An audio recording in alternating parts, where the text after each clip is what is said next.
I don't believe peace will ever come to my family until the truth is finally acknowledged. For over 30 years, one question has lingered like a shadow over the British royal family. Is Prince Harry truly the son of Prince Charles? It was a rumor few dared to say within the palace, yet the tabloids fueled it endlessly. From the moment Harry's bright red hair appeared in childhood photos, comparisons to Charles grew faint, and whispers of Princess Diana's supposed affair with cavalry officer James Hewitt spread like wildfire. Headlines, speculation, and side-by-side photos made Harry the focus of relentless gossip. Throughout it all, Harry remained silent. He played the role of the loyal younger brother, the soldier, the mischievous rebel. Still, the doubts never faded, not just in the press, but within Harry himself. According to a friend, Harry confided that peace could never exist without the truth. Months later, he made the boldest move of his life. Away from the reach of royal advisors, palace doctors, or UK institutions, Harry underwent a confidential DNA test in California. It was secure, discreet, and free from interference. Science would finally provide an answer to the question that had haunted him for nearly 4 decades. The results shook more than just Harry. They rippled through the upper tiers of royal power, because they proved that Charles is, in fact, his biological father. Yet instead of offering comfort, the truth uncovered something far more painful.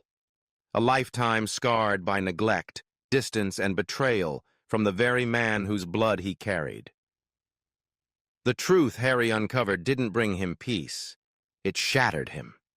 What came after was a storm of rage within palace walls, a breakdown so intense that staff later described it as the lowest they had ever seen him. His anguish wasn't aimed at rumors anymore, but at the reality itself. The unthinkable had been confirmed, forcing him to face a harsher truth about where he truly stood within the royal family. This was never just about science or genetics. It became a story of identity, abandonment, and a prince whose entire existence had been overshadowed by a question no one dared to answer until now. And Harry's reaction to this revelation may have pushed the monarchy closer to collapse than anything before it. When Harry was born on September 15, 1984, his arrival was celebrated in the way only a royal birth could be. Prince Charles, the heir to the throne, now had both an heir and a spare. The succession appeared secure, the public was delighted, and the press buzzed with excitement. For a while, everything seemed perfect. But as Harry grew, the whispers began. At first, they seemed like idle curiosity. William mirrored his father's looks, while Harry looked strikingly different. His features, his nose, his grin, and most notably his bright ginger hair, didn't quite resemble the Windsor line. What started as quiet chatter soon turned into fodder for the tabloids. In the early 1990s, the name James Hewitt began making headlines. He was a cavalry officer who admitted to an affair with Princess Diana. Though Diana herself described the relationship as real and affectionate, Hewitt insisted it began only after Harry's birth. Still, photographs of Hewitt's red hair circulated alongside images of young Harry, and the comparisons proved irresistible to the press. But before we continue, we'd love for you to hit the subscribe button if you're enjoying this video. If you just did, we truly appreciate it. Now, let's get back to the main content. The timing never stopped the rumors. In an age when Diana was hounded by paparazzi at every turn, the idea of a secret love child was too sensational for the public to let go. For Harry, though, this was not just gossip. It was the backdrop of his youth. Even at school, the whispers followed him, with cruel taunts and nicknames linking him to Hewitt.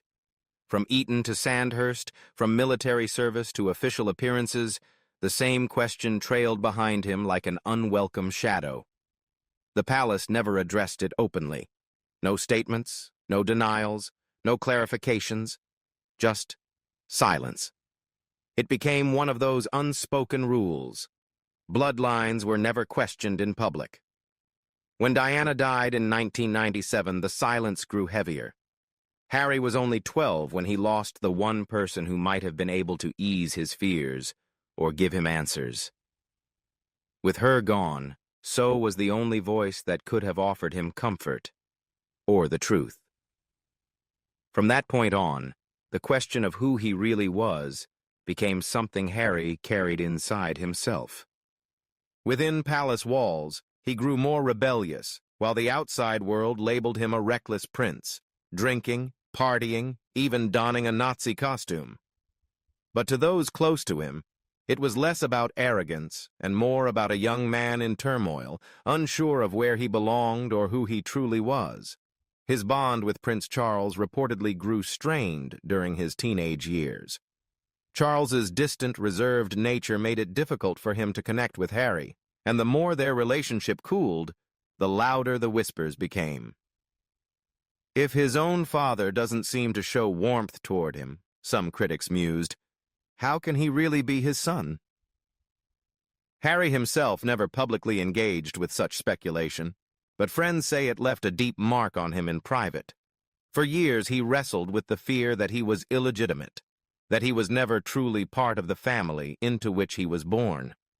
Even as an adult, comparisons to James Hewitt refused to fade. With every new photograph, every new tabloid headline, the resemblance was revived, especially as Harry neared his 30s. Online forums, social media, YouTube videos, and gossip columns kept the story alive, often with even more intensity than before. When Harry married Meghan Markle, some believed he had finally found someone who understood what it was like to live as an outsider. Others argued the marriage only deepened his sense of estrangement. Meghan reportedly helped him see the royal institution through a different lens, one defined by rigidity, coldness, and emotional distance. That perspective fueled Harry's need for clarity, making the search for answers more urgent than ever. To the public, the Hewitt theory was always a juicy scandal. To Harry, it was something far more personal, a wound that never closed, a question that never stopped burning. What began as a whisper grew louder over the years until it became a roar he could no longer ignore. In the end, he was forced to face the most dangerous question of all. Am I truly who they say I am? To fully understand the weight of that question, one must look back at the very scandal that ignited it. Princess Diana's affair with cavalry commander James Hewitt became one of the most talked-about chapters in royal history, a relationship that captivated the public and left a permanent mark on the monarchy's image. It began in 1986 when Diana, then 25, was emotionally isolated and feeling trapped in what she would later call a crowded marriage. By that time, Charles had already rekindled his relationship with Camilla Parker Bowles, leaving Diana feeling unworthy and unloved. Enter Major James Hewitt, a charismatic riding instructor brought in to help Diana overcome her fear of horses. What started as a professional arrangement soon evolved into something much deeper. Over the course of nearly 5 years, they developed a close and highly secret bond. In private tapes and interviews, Diana admitted they were deeply in love. For her, Hewitt was not just a lover, but also a confidant, a safe place in the middle of a failing marriage. The two exchanged countless letters, some of which revealed her heartbreak and longing. The world remained unaware until 1994, when Hewitt, struggling financially and seeking attention, allowed portions of their correspondence to be published in a tell-all book. The reaction was explosive. The media vilified him as a betrayer, and Diana's private pain became international spectacle. But the real frenzy began when tabloids started printing side-by-side photos of Hewitt and young Prince Harry. Both shared strikingly similar traits: fiery red hair, a defined jawline, and comparable features. Their shared passion for horses and polished manners fueled the comparisons even further. Questions quickly arose. Could Hewitt secretly be Harry's biological father? The timeline, however, told a different story. Harry was born in September 1984, while Diana's romance with Hewitt did not begin until 1986, 2 years later. The facts should have ended the debate, but conspiracies rarely require facts. Once the public embraced the idea, no explanation could fully extinguish it. To his credit, Hewitt consistently denied the rumors. In interviews, he firmly stated there was no possibility of him being Harry's father. Even Diana's brother, Charles Spencer, stepped forward to denounce the claims as cruel and malicious. Still, the speculation persisted, partly because the royal family never issued an official response. Their silence, intended to preserve dignity, only added to the mystery.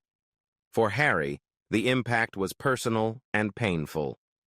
Though he never spoke publicly about it, friends say the constant comparisons weighed heavily on him.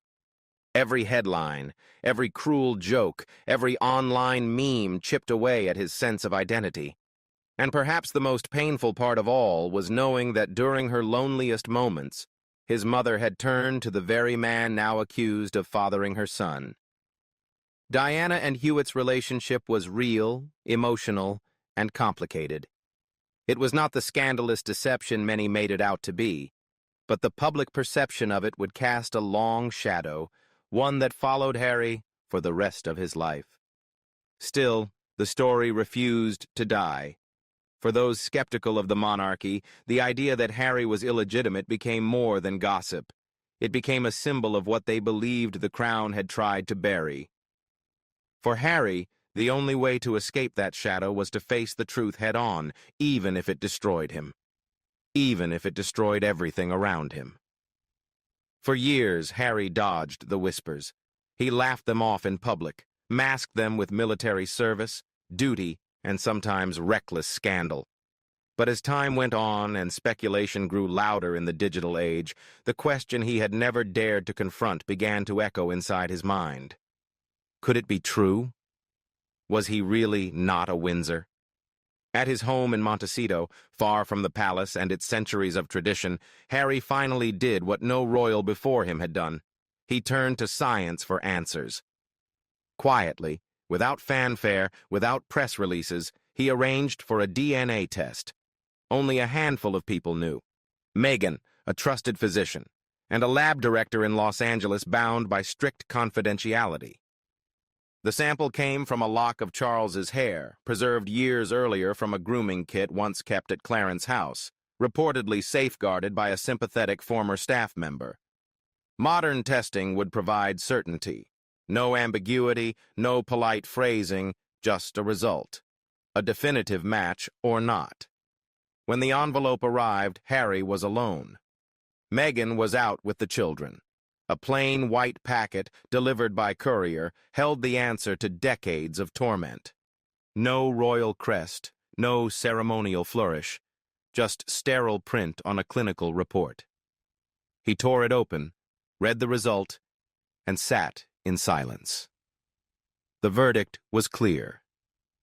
Charles was his biological father. And yet, rather than bringing comfort, it crushed him. For so long, Harry had half-hoped the opposite. Believing he was not truly one of them might have explained the coldness, the humiliation, the distance. It might have freed him. Instead, the truth confirmed that he did belong by blood. And still, he had been rejected. The institution continued to treat him like an outsider. His father kept him at arm's length. His brother held firm boundaries. What Harry once thought was exclusion because of illegitimacy was, in reality, something far more devastating. He was theirs, and they still cast him aside. According to those close to him, his reaction was explosive. Silence broke into shouts. Glass shattered, doors slammed. For hours he shut everyone out, even Meghan. Not because he blamed her, but because the grief was suffocating. The story Harry had leaned on to survive, that he was different, separate, maybe even unloved from the very beginning, was suddenly stripped away. He was not illegitimate. He was not an outsider. He was royal by blood, and yet still left without love. The test had answered the biological question, but in doing so, it exposed something far more painful. If Charles truly is my father, why did he always treat me like he wasn't?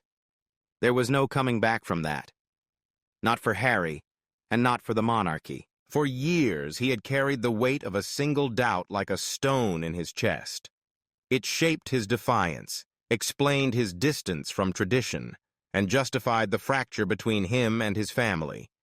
But when the DNA results confirmed without question that Charles was his father, the liberation he had long imagined never came. Instead, he broke. What followed wasn't peace or clarity, but a violent release, an eruption of emotion from a man who had built his entire identity around unanswered pain. Those close to the Sussex household say Harry lashed out in a way no one had ever seen. One recalled him shouting into the ceiling as if demanding answers from the universe. Another described the room afterward as if a storm had passed through. Books thrown, glasses shattered, papers scattered across the floor. Nearly 4 decades of anger and grief had burst out at once.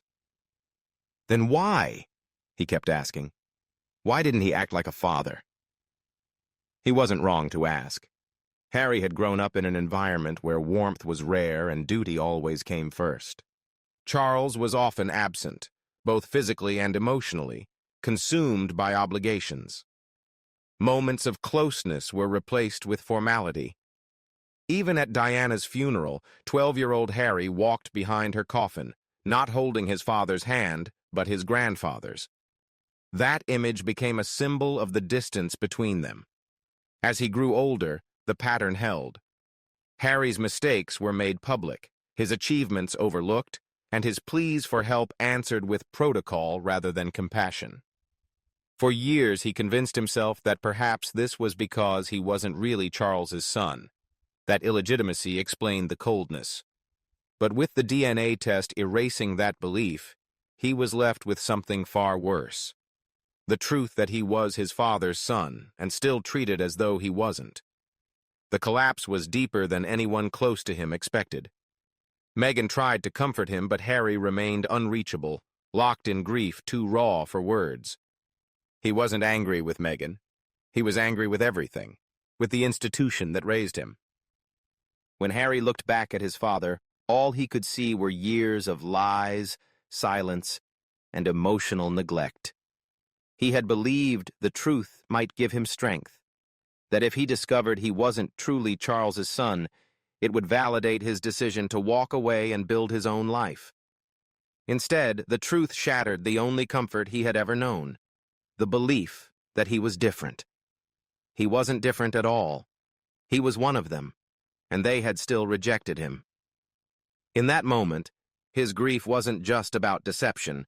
It was about an entire lifetime of absence. Charles's birthdays spent overseas, milestones ignored, public statements colder than the press itself. Most of all, Harry realized his father had always had the chance to love him and simply chose not to. This wasn't a childish outburst. It was a trauma breaking loose, forcing him to confront that his pain wasn't built on rumors, but on a reality too heavy to carry. And once the truth was undeniable, only one choice remained. If being bound by blood wasn't enough to hold his family together, then maybe it was time to leave the bloodline behind altogether. When the anger finally burned out and the truth settled over him like dust, Harry did something no one expected. He didn't attempt to repair the rift. He didn't reach out for reconciliation. He cut the ties completely. For years, the world had talked of tensions, feuds, and distance between him and his father, or between him and William. But this time, it wasn't tension. It was finality. The DNA test confirmed what the Crown had always said. Harry was a Windsor by blood. But in that clarity, he found something else. He no longer wanted to be one. Sources close to him said that in the days after receiving the results, Harry made a quiet but irreversible decision. No more phone calls, no more negotiations, no more attempts at peace. The palace had chosen the Crown over him, and now he was choosing himself. It wasn't a symbolic step back. It was a complete exit. One insider explained it simply. For the first time in his life, Harry stopped waiting for their approval. He didn't need an apology. He didn't care whether they ever acknowledged him again. And at his side was Meghan, the one who helped him find that resolve. Critics had long accused her of pulling him away, but those close insist the truth was different. Meghan didn't push Harry against his family. She showed him what family could truly be. Her mother Doria gave him warmth he had rarely known. Their children offered unconditional love. And despite all the criticism hurled at her, Meghan had never stopped encouraging Harry to seek out the truth. When it finally came, she stood with him, not urging forgiveness, but reminding him of what they had already built together. A life where love defined worth, not titles. A family where he didn't have to question belonging. His final break came not with statements or interviews, but with silence. Calls from courtiers went unanswered. An invitation to a family gathering received no reply. Even William's short message asking to talk was marked as read and left without an answer. It was no longer about anger. It was about control. For the first time, Harry was writing his own ending. He had been the spare, the backup, the afterthought for as long as he could remember. Now, he refused to play that part any longer. While the world debated etiquette and palace politics, Harry closed the chapter quietly, not through words, but through choice. He stayed in California. He chose Meghan. And in doing so, he chose himself. He chose his children. He chose peace. Most of all, he chose to stop chasing approval from those who valued him only when it suited them. The monarchy had its chance. The DNA test confirmed what history had always said, that Harry was indeed one of them. But Harry, as a prince, a soldier, a husband, and a father, decided to become something far more powerful, a man who carried his truth and placed his own crown upon his head. In the end, the real question haunting Harry was never about biology. It was about identity.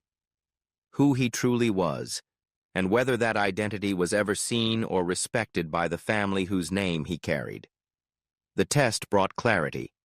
It confirmed what many had suspected and what Harry had long feared. He was, beyond doubt, the son of King Charles III. The rumors linking him to James Hewitt, the theories whispered in palace halls and splashed across tabloids, were false. Yet the confirmation did not bring him peace. His pain had never come from gossip, but from the way he was treated, dismissed by a father who seldom acted like one, bound to a family that demanded loyalty but offered little love, and trapped within a crown that enforced silence while neglecting suffering. The DNA proved not only his bloodline, but something far harsher. The cruelty and rejection he endured weren't because he didn't belong. They happened even though he did. And that, in many ways, was the cruelest truth of all. But within that truth, Harry found strength. Once he understood where he stood, he stopped fighting for a place at the table. He no longer sought permission to exist, nor begged for inclusion. Instead, he claimed his freedom. He walked away, not in scandal, not with bitterness, but with resolve.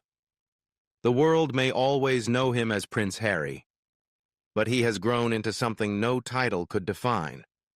A father intent on breaking a cycle, a husband who chose love over legacy, and a son who finally recognized that being born into royalty does not guarantee dignity. So what defines him now? Truth, love, and the courage to leave. Because in the end, blood may tie you to a family, but it is truth that sets you free.